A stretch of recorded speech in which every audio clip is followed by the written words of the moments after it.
With only a few more championship challenges this year, if you're looking to get 15 wins, this is going to be your chance to do it. And this is the guide that's going to help you get there. I've looked at use rates and win rates for all the brawlers on each of the maps you're going to be playing on, and I've also compared this data with guides from pros that are already out to come up with the absolute best brawlers that you want to be playing on each of these maps. Even if you're playing with randoms, which I know a lot of you do, I'll have tips specifically for you at the end of the video on how that's going to change which of these brawlers you should be picking. So the first map is Shooting Star for Bounty. The meta here is extremely narrow, so the main comp that pretty much all pros run is Piper, Nani, and Tick because it has a ton of range, and if you outrange your opponents on this map, because it's so open, you're basically guaranteed to win. You just want to make sure your opponents can't get close to you at all, and since it's the very first map, your opponents are essentially going to be playing random brawlers. So if you go with Piper, Nani, Tick, you're going to very easily outrange them. Now, other options are Brock or Bell. You can also play them on this map. They're very good long-range brawlers, so they will also do pretty solid. But other than that, there's really not much you have to think about for this map. Just make sure you're outranging your opponents and you should be good to go. Then for set 2 on Gem Grab, you're going to be playing on Hard Rock Mine. Now, there's a lot more options for this map. You're going to want someone staying in the center of the map and collecting gems. That'll be someone like a Bell, a Piper, or a Jean, because they have really long range and so they can maintain control of the center while staying on your own side of the map in that strip of grass and just picking up the gems when you need to. On the sides of the map, you can go a lot more aggressive brawlers. Stu is a very good brawler, just has insane 1v1 matchups right now, but you got to make sure you're very good with using his super and getting comfortable with that mobility. Otherwise, I would stay away from him if you're not as practiced. But other options would be Terra or Rico,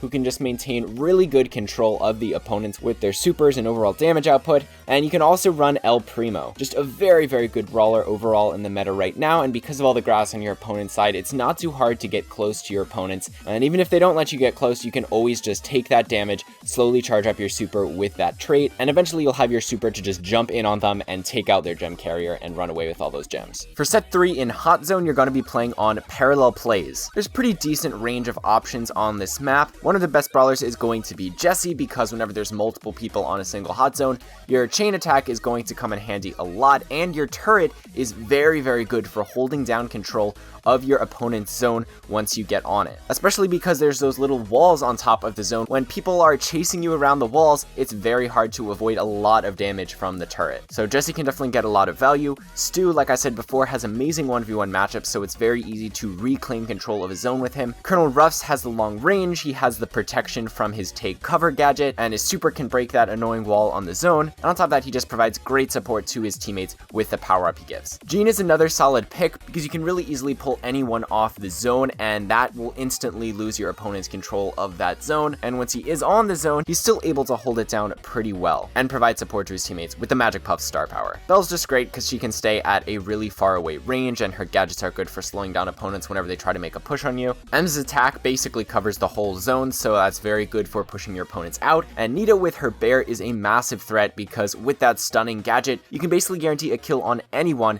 if you're trying to push for a zone. Then once you get those first 9 wins, you'll have to move on to Kaboom Canyon in the mode Heist. Now on this map, it is very important that you play a bunch of long-range brawlers. And you don't want to play too aggressively. Typically, you want to just make sure that your team can sort of stay in the grass in the middle and just hold that position for as long as you can, because once you're there, with your long range, you should be able to get a few chip shots here and there on the safe, and over time, over the course of the match, that's going to really add up, and if you've held that point the whole time, your opponents won't be able to get any damage on your safe. So basically, every brawler that's good here is a long-range brawler. Some really notable ones would be Colette, because her super is very good for getting quick damage on the safe since it deals 2800 forward and 2800 back, and on top of that, with the Mass Tack star power, you'll be getting a shield just from hitting the safe. So she can easily get a lot of value in this mode once you take control of that center grassy area. Brock is another solid option because of the wall break that he gets from his gadget, and on top of that, the incendiary star power makes his attacks do so much damage to the safe when you are able to take control of the center and actually get some shots off. Crow can also be a pretty solid threat in this mode because with his super, he can deal a decent amount of damage to the safe, but on top of that, he just wins 1v1 matchups very easily and makes it likely for your team to take control of the center. He's an assassin, and so he's very good at taking out low health brawlers, which a lot of the ones here are. So if you play him a bit slowly, wait to charge up your super, and then go in on your opponents, you can find a lot of value with him. And then finally, the last map you'll be playing on to get 15 wins is Super Stadium in Brawl Ball. Now, this map has a lot of walls, so it's going to be be very Primo friendly. So if the opponents ever run an El Primo on this map, you want to make sure you're prepared. So I recommend running a bunch of tank counters or just run a Primo yourself. So B and M's are great at shredding tanks like Primo. I recommend running at least one of them. And even if your opponents aren't playing tanks, B and M's still provide so much value, which is why I think they're great picks for this map. Sandy has become a pretty strong brawler in the meta with his new gadget that puts your opponents to sleep. It can give you just the amount of time you need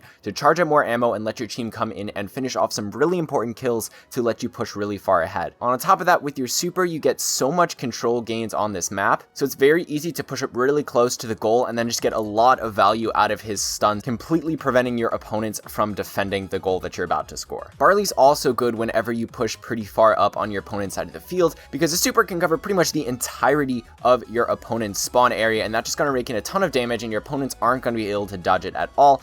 Outside of that though, he can still deal a really good amount of damage because there are so many choke points with all the walls on this map. It's very easy to hit your shots and just farm a ton of damage as long as you're not dying yourself, because you are pretty weak to Primo. Now, if you're playing with randoms or even if you're playing in a team, what I strongly recommend is that for this entire challenge, you either play all modes the same brawler or maybe just 2 different brawlers for all 5 modes. And the reason is because it's very difficult for people who don't play the game so many hours every single day like pros do to switch between brawlers a lot and still be good with them. So it takes some time to really get into the zone, and so I think if you play the same brawler the whole way through, you'll be a lot more consistent even if the brawler may not be the absolute best for the mode. So the particular brawlers I think you should pick if you want to play the same thing all the way through are going to be either Belle, Bea, Jean, or Stu. These are all long-range brawlers and they're all very good on every single map and mode here. Some of them might not quite be the best, but they all can provide very good value, and so I would pick the one that you're best with and just run that on every single map. And I think that's going to give you the best results